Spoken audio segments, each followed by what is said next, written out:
WhatsApp guys, ঘুরতে বের হয়েছি, গন্তব্য কোথায় জানি না, শুধু জানি বের হয়েছি, যেখানে যাব সেখানেই আপনাদেরকে সাথে নিয়ে যাব আর সমস্ত জায়গা আপনাদের সাথে শেয়ার করব ইনশাল্লাহ।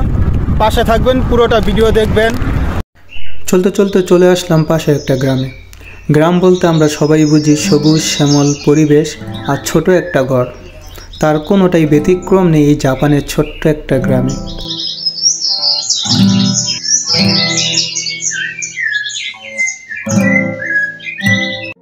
আচ্ছা, সবুজ শ্যামল প্রকৃতির মধ্য দিয়ে যদি ছোট্ট একটা খাল বা নদী বহমান হয়, হয়তো মন্দ নয়। তেমনিভাবে জাপানের এই ছোট্ট গ্রামে সবুজ শ্যামলের মধ্য দিয়ে বহমান এই ছোট্ট একটা নদী।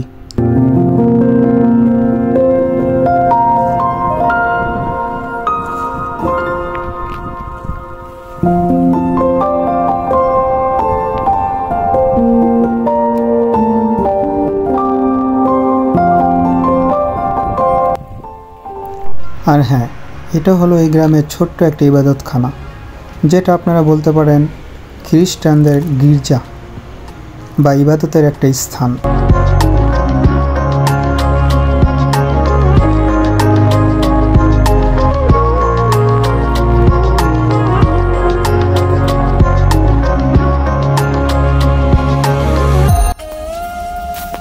আজকে আমি মূলত আসছি জাপানের তাকাসাকিতে, যেটা টোকিওর একটা অংশ বলা যায়।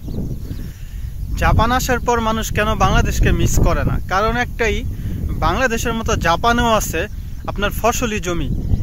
যেমন ধান চাষ হয়, গম চাষ হয় বাংলাদেশে, তেমনভাবে জাপানেও হয়। আর মূলত এখন জাপানে চলতেছে আপনার গম চাষ। এর জন্য আজকে গ্রাম সাইডে আসা, আর আমিও দেখতে আসলাম, আপনাদের সাথেও শেয়ার করতে আসলাম এখানে গম চাষগুলি কেমন হয় বা কিভাবে হয়।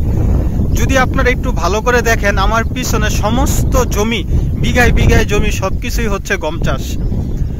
সো আশা করি গ্রাম সাইডগুলি আপনাদেরও ভালো লাগবে, ভিডিওটা দেখতে থাকেন। আর পাশে অবশ্যই পার্ক আছে, সেই পার্কও আমরা যাব। সো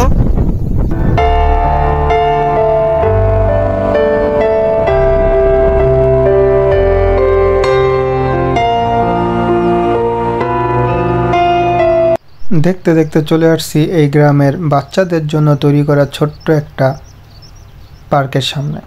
আর ভিতরে ঢুকতেই দেখলাম বাচ্চাদের জন্য যথেষ্ট পরিমাণ রাইস রয়েছে, যেখানে চাইলে বাচ্চারা তাদের পছন্দ মতো খেলনা খেলতে পারবে।